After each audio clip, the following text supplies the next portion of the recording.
Hi everybody, welcome. So today I'm finally back on my channel again. I've had a lot of stuff going on this month and I kind of hit the mother load with this research that I'm doing. But I've had really good results with this health work that I've been doing all year.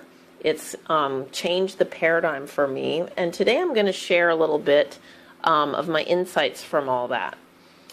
And I also wanted to say that I did change the name to this channel. I changed it from Queen of Diamonds to Queen Bee Brightly. And then I also wanted to tell you guys, after I did that gender video, the last video I made on this, I had so much synchronicity about sea turtles after that. With any kind of authentic synchronicity, you know, it's really going to be really a way for the subconscious and the conscious mind to communicate. And I just kept seeing sea turtles combined a lot with the color violet. And all of that sort of led me in this roundabout way to iodine. The etymology of iodine means violet colored in appearance, right? Something like that. And so it's violet and dark blue are really in the spectrum of iodine. And iodine's a non-metallic element, but when you heat it, it off-gases into violet color, right? So this is just an example of how we eat the rainbow to maintain this prism body so that we can function, right? Of course, iodine has so many benefits. And there's all kinds of YouTube videos about iodine and cancer. Iodine, it's really good for the thyroid. It's one of the top things they recommend for decalcifying the pineal gland.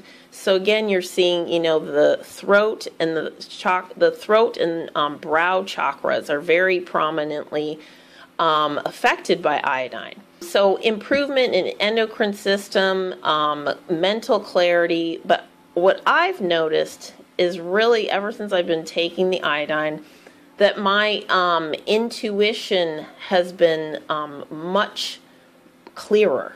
I've had such an increase of inner vision, even clairvoyance, since I've been taking the iodine, and I really think that it has everything to do with it. And so it's really gotten me into the violet ray. But I also wanted to just let you all know, I'm not going to give you a dosage or a product or tell you to take iodine today because, you know, everyone's different. You might need it, and so you should go do your research, find a qualified practitioner. I've got extensive qualifications, so I was able to navigate for myself and find the right dosage and supplement that got the results that I needed. But really, it's just a matter of the fact that we all need iodine. You know, it feeds this, it feeds the higher mind. It feeds the higher chakras, so to speak. So is it any wonder that there is this, you know, somewhat of a conspiracy around the RDA being so low and so many people are deficient in iodine?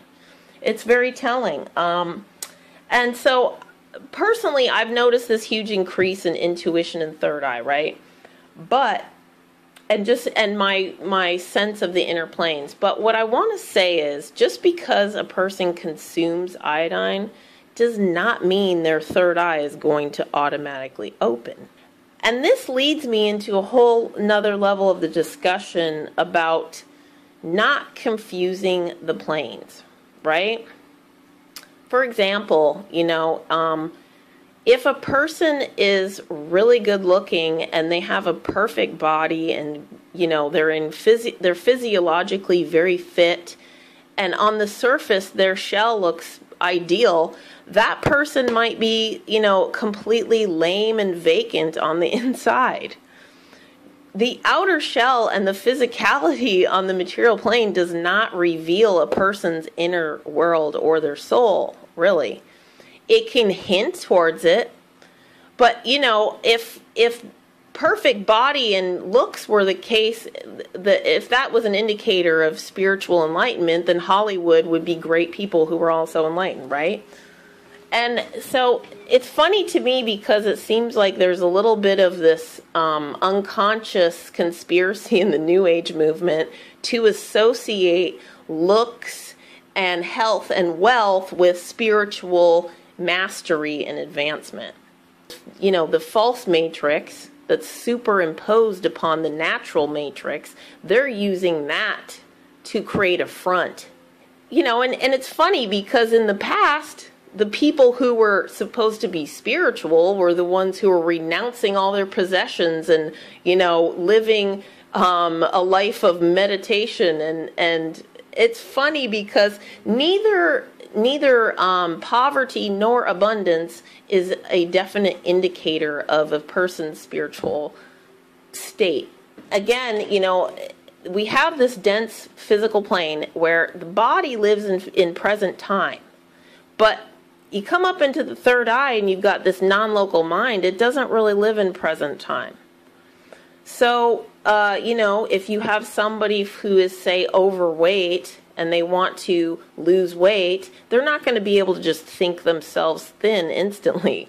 They have to consistently think a certain way over time and act upon those thoughts and emotions and incorporate it into their physical plane, and then they'll get the results of the actual physical bodily change, right? There's tons of people who are overweight who think about losing weight for years and it never happens. And we all know this is kind of the trick in the game of living in 3D and in these, you know, we have this etheric body, though, that is the intermediary between this inner soul and the external material world that's crystalline, right?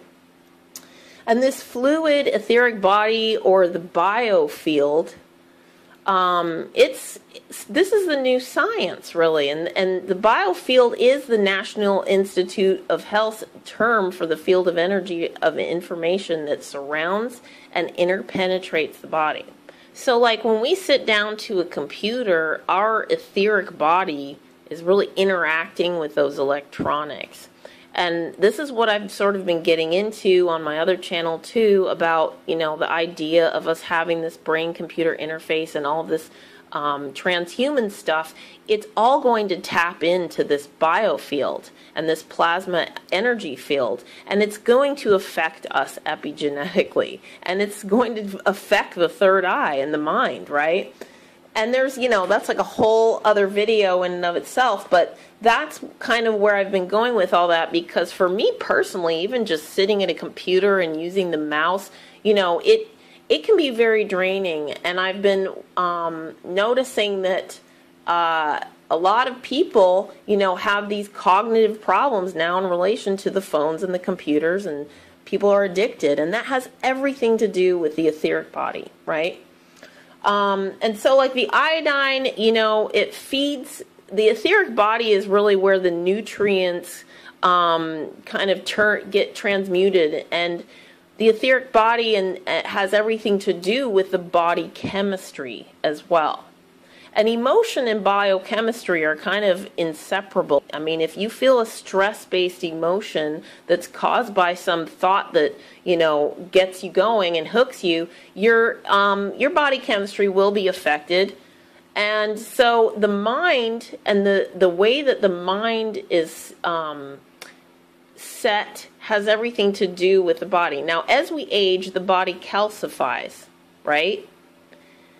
And I tell you what, a lot of people's minds calcify right along with it. And I mean, how many old people do you know who are really set in their ways, even if those ways don't really work? I mean, and this is happening to all of us throughout our lives. We get set on things, and the mind calcifies, and it calcifies along with the physical situation, right?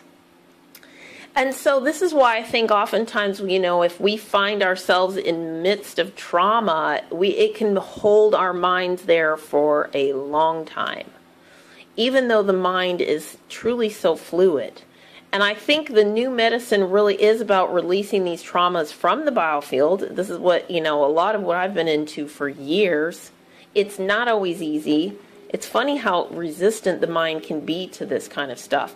But, like, if somebody was abused as a child, that plasma biofield carries those wounds into adulthood, and it's already been scientifically proven that that epigenetically affects that person as an adult. But I don't think it has to be that way. I think that actually if that child got the right treatments and therapy and nutrition, guess what? That epigenetics of that abuse would not carry forward. You can heal this stuff. And the way that a person's mind ends up getting set. The problem also is that some people have sort of the opposite problem where they act like the mind should be able to accomplish anything on the physical plane, and they like to pretend that the physical world doesn't have limitations or oppression or perps. And I see that also a lot in the New Age movement, because they don't acknowledge the Qliphoth, and that's like a whole other level of subject matter too. But what I'm saying is, you're not like with the overweight person, you're not going to be able to just think yourself thin in a moment. You're probably not going to be able to just think yourself rich right away either, especially when you're in a system that's getting squeezed tighter and tighter and tighter. So that the whole dynamic of the so-called law of attraction becomes, well, you know, there's less potential in the field. And they don't acknowledge that. They act like it's all unlimited, when in fact our planet does have limited resources.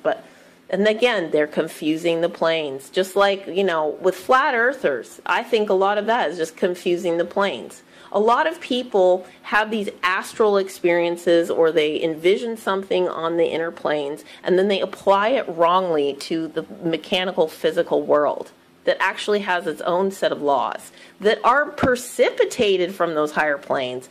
But then, you know, you just like to slap and superimpose your projection. But if you're going within and you're stuck in your inner dialogue and you're not getting past these thought forms, you're not really going inward that deep. You know, it's really difficult. But so it does come down to being able to smooth out a lot of this chaos that's in the biofield so that the material plane can even settle. I want to end this video by reminding people too, like when you cast a spell, you have to maintain that standing wave and not interfere with it, and that's why most people's spells fail. There does have to be the magnetism of the chi body and the biofield. And right now, the etheric body is being bombarded and wounded like never before from all this electrosmog, this technology, the mind control of the media. I mean, it really is, it's bad. So I kind of feel good about myself. I'm in a good place with all of this. I've been getting results, and, you know, we all have to navigate this difficult system right now, and I think some of this stuff is very helpful.